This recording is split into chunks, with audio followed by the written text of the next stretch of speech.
Lições bíblicas: o corpo de Cristo, origem, natureza e vocação da Igreja no mundo. Lição 11: o culto da Igreja cristã. Texto áureo. Que fareis, pois, irmãos, quando vos ajuntais, cada um de vós tem salmo, tem doutrina, tem revelação, tem língua, tem interpretação. Faça-se tudo para edificação. 1 Coríntios, capítulo 14, versículo 26. Verdade prática. O culto é uma sublime forma de nos expressarmos em adoração, louvor, gratidão e total rendição a Deus. Leitura bíblica em classe. Efésios, capítulo 5, versículos de 15 a 21. Portanto, vede prudentemente como andais, não como nécios, mas como sábios, remindo o tempo, porquanto os dias são maus. Pelo que não sejais insensatos, mas entendei qual seja a vontade do Senhor.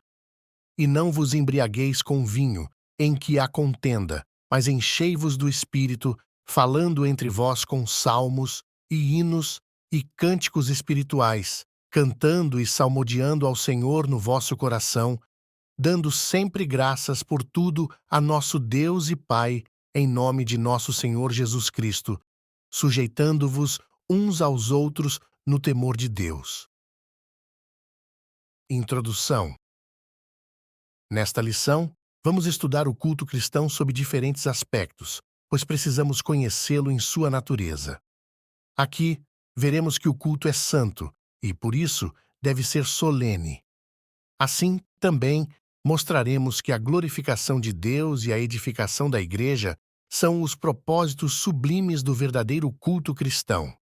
E, por último, mostraremos que todo culto também tem um ritual. No contexto da Igreja cristã, destacaremos o papel da Bíblia e da adoração entusiástica na dinâmica pentecostal. Tópico 1. A natureza do culto. 1. O culto como serviço a Deus. Na Bíblia, o culto é mostrado como um serviço, isto é, uma vida entregue e consagrada a Deus. Em um primeiro plano, tem a ver com a atitude com a qual se cultua o Altíssimo e, em um segundo plano, com a forma como se cultua. O culto, portanto, expressa uma combinação de obediência à palavra de Deus e a forma ritual como essa adoração acontece. O livro de Atos dos Apóstolos, por exemplo, mostra a adoração no contexto do culto cristão.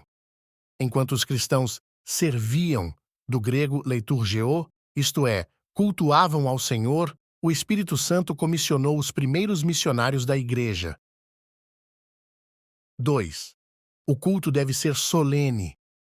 Por solene, nos referimos ao que traz respeito e é majestoso. Isso significa que tanto o conteúdo como a maneira de se cultuar são importantes. Por isso, o culto não pode ser destituído de significado nem realizado de qualquer jeito. Não por acaso, o apóstolo Paulo expõe princípios que regulamentaram o culto na Igreja de Corinto. Isso deixa claro que há uma ordem a ser observada na liturgia cristã. Para isso, temos na Bíblia o parâmetro para o bom ordenamento do culto. Por exemplo, aos Coríntios, o apóstolo destacou o seguinte: mas faça-se tudo decentemente e com ordem. Nesse texto, temos os termos gregos euschemonos, traduzido como decentemente e decorosamente, e taxis, traduzido como ordem. Isso nos leva a compreender, portanto, de acordo com a Bíblia, que o culto precisa ter decoro, decência e ordem. 3. O culto é santo. A santidade de Deus é afirmada por toda a Bíblia. Visto que Deus é santo, o culto também deve ser santo.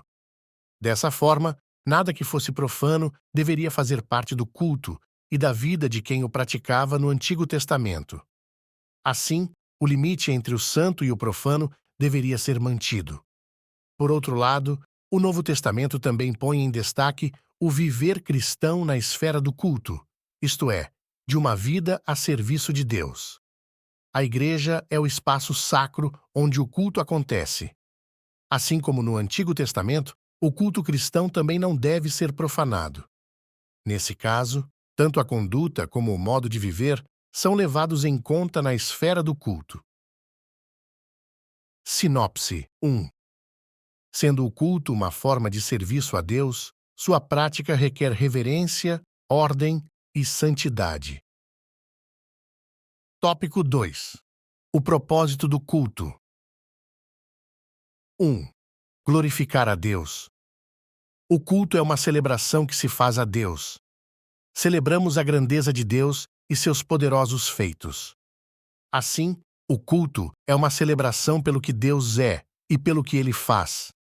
Nesse aspecto, o culto é sempre cristocêntrico, nunca antropocêntrico.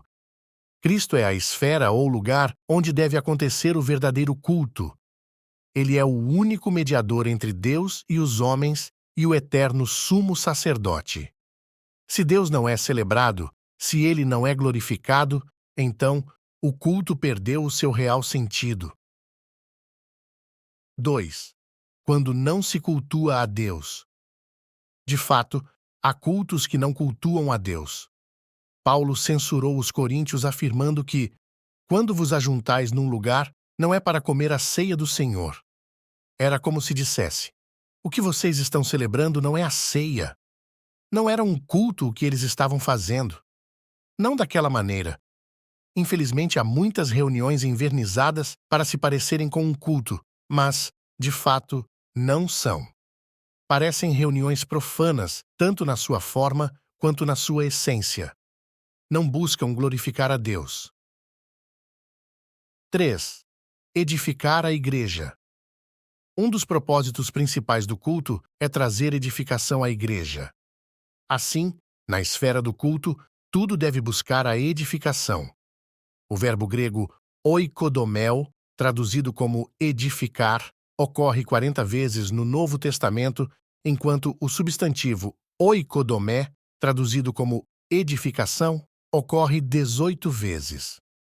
O sentido é de algo que está sendo construído, como na parábola da casa edificada sobre a rocha. Ele é usado muitas vezes no contexto do culto.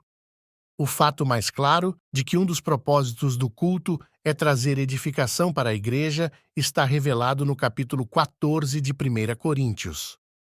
Nesse capítulo, o apóstolo disciplina os usos dos dons na igreja pelo fato de seu uso não estar trazendo edificação à igreja. Assim, aquele que falava línguas na esfera do culto público deveria interpretar para que a igreja fosse edificada. Todos os demais dons deveriam seguir esse critério. Da mesma forma, os dons ministeriais deveriam contribuir para a edificação do corpo de Cristo. Sinopse 2. Embora o alvo do culto seja Deus e não o ser humano, um culto legitimamente cristocêntrico edifica toda a igreja. Tópico 3. A liturgia do culto. 1. A exposição da Bíblia. O movimento pentecostal tem firmado seu compromisso com a autoridade da Bíblia para governar toda crença, experiência e prática. Dessa forma, os pentecostais viram a necessidade de julgar o mérito de todo ensino, manifestações espirituais e conduta à luz da palavra objetiva e revelada de Deus, a Bíblia. Esse fato mostra que a leitura e a exposição da Bíblia devem ocupar o lugar de primazia na dinâmica da liturgia do culto. Nesse aspecto, o pastor que está à frente de uma igreja e responsável pela liturgia do culto deve ficar atento ao lugar que as Escrituras têm no culto. O Senhor Jesus, nosso maior exemplo, fez da exposição das Escrituras a base de seu ministério. Escrevendo sobre a liturgia do culto na igreja de Corinto, o apóstolo Paulo pôs a doutrina, instrução, do grego, didaché, como uma das necessidades da igreja. Encontramos esse mesmo apóstolo, juntamente com seu companheiro Barnabé, expondo e ensinando a palavra de Deus. Da mesma forma, o apóstolo ficou em Corinto durante muito tempo expondo as Escrituras. 2. A adoração entusiástica. A adoração aparece em primeiro lugar na liturgia sugerida pelo apóstolo Paulo à igreja de Corinto. A palavra salmo, usada nesse texto, traduz o grego psalmon e é uma referência ao inário usado pelos primeiros cristãos. É possível que o apóstolo esteja se referindo aos Salmos de Davi.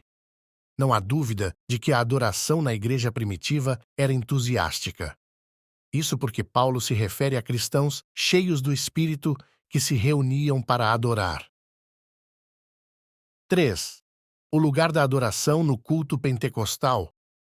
Um grande teólogo pentecostal, William W. Menzies, destaca o lugar que a adoração tem entre os pentecostais.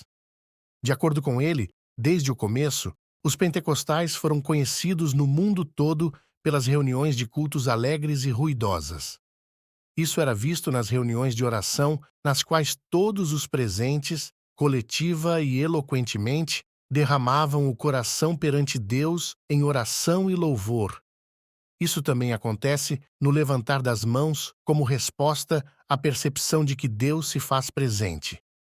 Faz parte também da liturgia pentecostal louvar a Deus em alta voz e exercitar os dons espirituais durante o culto. Sinopse 3. O culto pentecostal segue o modelo de liturgia neotestamentária, com expressão fervorosa de adoração e primazia ao ensino da palavra. Conclusão. Nesta lição, vimos os princípios que devem reger um culto cristão. O culto não pode ser de qualquer forma, pois ele tem princípios e normas para seguir. Como Deus é um Deus de ordem, então, o culto que se presta a ele também tem de ser ordenado. Contudo, ordenado não significa frio e sem vida. O culto deve ser um momento de celebração, alegria e dinamizado pelo Espírito Santo.